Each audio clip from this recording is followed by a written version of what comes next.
You ask Tiger to solve. This deals with linear equations with one unknown. The final result is n equals -1/4. Let's solve it step by step. Group all constants on the right side of the equation. Add 3 to both sides.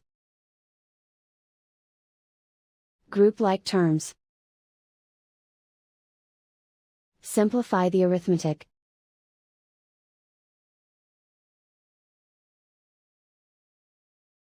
Isolate the n. Divide both sides by 8. Simplify the fraction. Find the greatest common factor of the numerator and denominator. Factor out and cancel the greatest common factor.